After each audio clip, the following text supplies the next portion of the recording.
What's going on, guys? Ben here, Enos Tech, and today we're going to be taking a look at the Overture gaming chair from the folks over at AK Racing. Now, as you know, there are a lot of gaming chairs hitting the market. There's new ones coming out. There's loads of them from all kinds of different companies. But what really is the point of a gaming chair? As you'll notice, a lot of companies have actually adapted racing or racer into their names, and as you can see, these do look like bucket seats that you would find in some sort of race cars. Now, the whole idea behind the gaming chairs, especially for us PC gamers, is they know we spend a lot of time in our chairs and we need something that's going to offer us support while remaining comfortable. Now, as you'll see throughout different reviews and by looking at different chairs, each company tries to do things a tad bit differently. Now, all the chairs are quite similar. Obviously, some are better quality than others, which we'll get to that in a bit. But pretty much, they're all fairly similar. You'll see that they all have a 5-star base. A lot of them now come with lumbar and headrest pillows. They've got adjustable backs, tilt features, armrests. They've got gas lifts so the chair can lift up and down. Some of them are made for smaller people. Some of them are made for a bit bigger people. And there's just so many different aspects to them. So today we're going to have a quick look at the Overture from our friends at AK Racing. Now, getting into things real quick, we'll start with the thickness of the padding. This is going to be one of the main areas that's going to allow the chair to offer comfort and make sure that you're sitting properly and that you can sit in it for hours on end if need be. Starting off with where you'll sit, where you can see the Overture logo there for the butt, that padding is around 12 centimeters thick.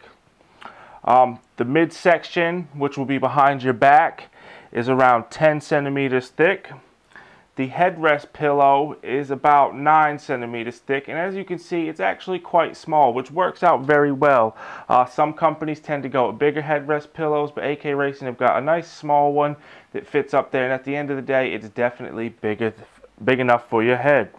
Now, the interesting thing here, which I've personally not seen or got my hands on, is the lumbar pillow. While it's only 7 centimeters thick, it is around 22 centimeters tall the way it's looking at the chair. So it's actually quite a bit bigger than a lot of the other standard lumbar cushions, if you will, that are between 10 and 15 centimeters.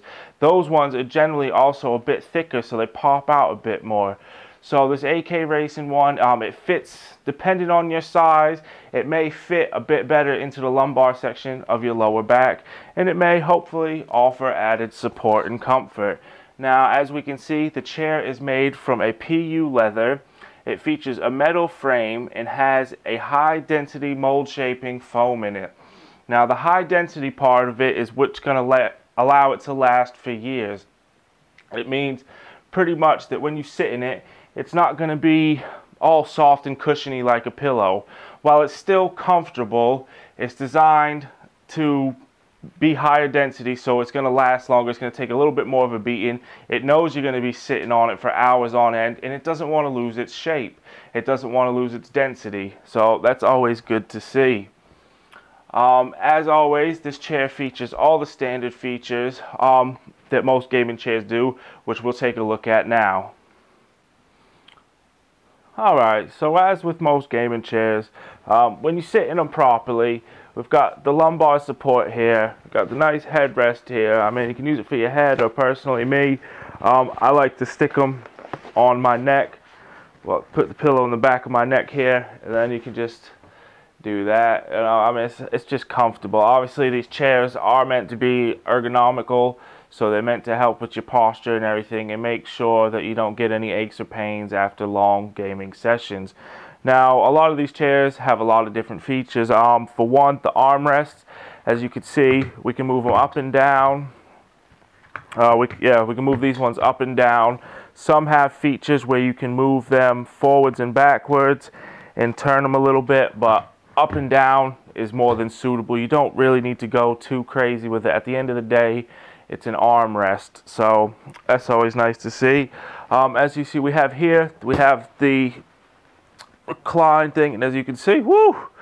Obviously, the tilt feature on this chair at the moment is quite loose because, as you can see, as I recline back, the chair tilted back as well. The chairs do offer a tilt lock, so that doesn't happen, which we'll take a look. But I mean, as you can see, I've got the tilt here. I'm just gonna get rid of this pillow for a minute. I've got the tilt here. I'm rocking in it. I mean, it's not impossible to tip over, but it's definitely very hard. Just about as hard as it is to get sitting up properly in it after you've been leaning. There's, again, you just pull up the handle here, the back comes forward. You make sure you get yourself to where you want to be. Now, we also have here on this is the gas lift operator, which raises it up or down, and it's also the tilt lock. Pushing it in will lock the tilt, so you can't really, well, when you do it right.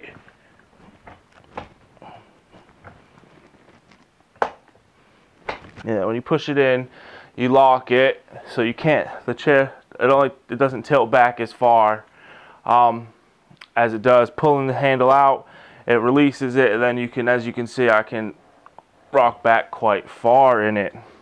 And other than that, the chair is quite comfortable. As you can see, I've got the armrest here. I mean, I'm not an overly big dude, but I'm definitely not the smallest either. About 5'10", somewhere around 200 pounds, give or take. A few pounds, if you will, probably give a few pounds and make it a few extra. But as you can see, I've got the support here, which I quite find nice, this extra shoulder support. And the chair is comfortable. I'm sitting in the chair, it's great. As you can see, it's turned side to side, as most chairs do. So, I mean, depending on what type of office you're in or where you're using your chair, it's got the good casters on it, so you'll be able to roll, turn, and make use of all the features. In terms of performance, again, like I said, I'm quite happy with the chair. It does what it sets out to do. Coming in at the moment, I believe it's around 289 euros direct from AK Racing themselves. So again, it's not the cheapest chair on the market, but it's not the most expensive. I think as far as gaming chairs go, I think that type of price is kind of mid-range, believe it or not. I know it sounds quite expensive, but there are chairs, gaming-based chairs, that are 400 and 500 pounds. Now, generally, those ones have a lot more going for them and a lot more finer details on them. But overall, chairs like this are going to be more than suitable. Another good thing about the AK Racing Overture series is it does come in a variety of colors. So if purple's not your thing, they've got red, blue, green. I mean, have a look at their website. Check them out. I'll have a link down below. And just, yeah, have a look. If the Overture, you'll be able to go on their site and see what size it's made for and this and that. And if you don't like the actual design and pattern of the chair, they've got other chairs as well, so make sure to check them out. Overall, I'm going to give the AK Racing Overture a recommended award. As while it is a great chair, and I am very happy with it, it doesn't really have anything to me to quite put it over the top. It's still a very viable option for those looking for a gaming chair. So I don't want to take anything away from it, but it's kind of lacking the extra features for me that would have put it over the top. Now, in a lot of cases, those extra features also aren't needed, but it is something that I do have to mention in the review. I'm also going to go ahead and there'll be a full written review with a bit more detailed pictures, looking at a bit more things. So if you're interested in a certain aspect of the chair, check that out. If I haven't answered a question you have, please ask it in the comments below. I do check my YouTube regularly, and I do try to get back to everybody when I can. So that's it for today. Again, this was the AK Racing Overture chair. As always, thank you guys for watching, and please stay tuned in the future for more content.